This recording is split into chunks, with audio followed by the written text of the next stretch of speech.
First Amendment. It protects individuals' rights to express ideas, practice any religion or none, report news, gather in groups for peaceful purposes, and request government changes without fear of retaliation, ensuring a foundation for democracy and personal freedom. It basically guarantees freedom of speech, religion, press, assembly, and petition. Second Amendment protects the right to keep and bear arms, allowing individuals to own weapons for personal safety, defense, and recreational use. It supports the concept of self-defense and the collective security of a free state, reflecting historical importance placed on militias and individual rights. Third Amendment prevents the government from forcing citizens to house soldiers in their homes during peacetime without consent. This amendment addresses grievances from colonial times under British rule, emphasizing the importance of privacy and property rights in a free society.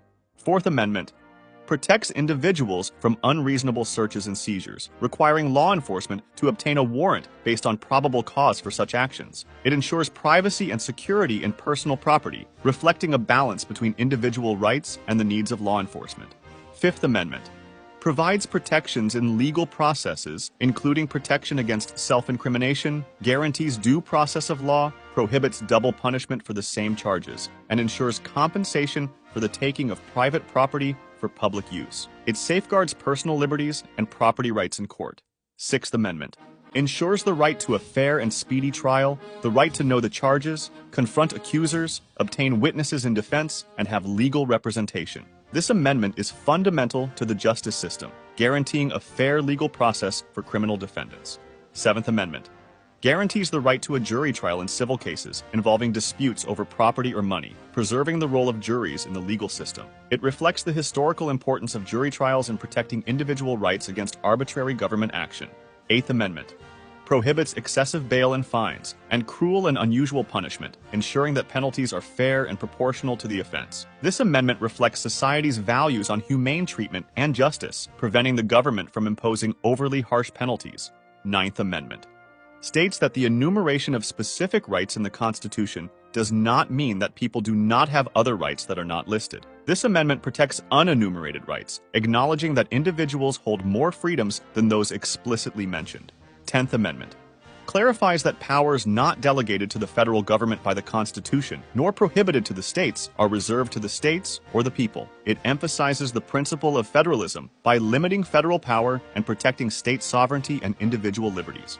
11th Amendment limits the ability of individuals to sue states in federal court, protecting states' sovereignty by requiring consent for such lawsuits. It addresses concerns over state immunity and the balance of power between state and federal governments. 12th Amendment modifies the procedure for electing the president and vice president, ensuring they are elected on separate ballots. This change was made to prevent confusion, promoting a clearer and more effective presidential election process.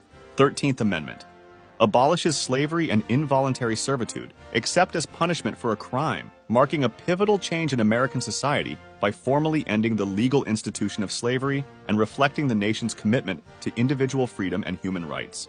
14th Amendment grants citizenship to all persons born or naturalized in the U.S., guarantees equal protection under the law, and extends civil liberties. It played a crucial role in civil rights by defining citizenship and ensuring legal protections for all individuals, including former slaves.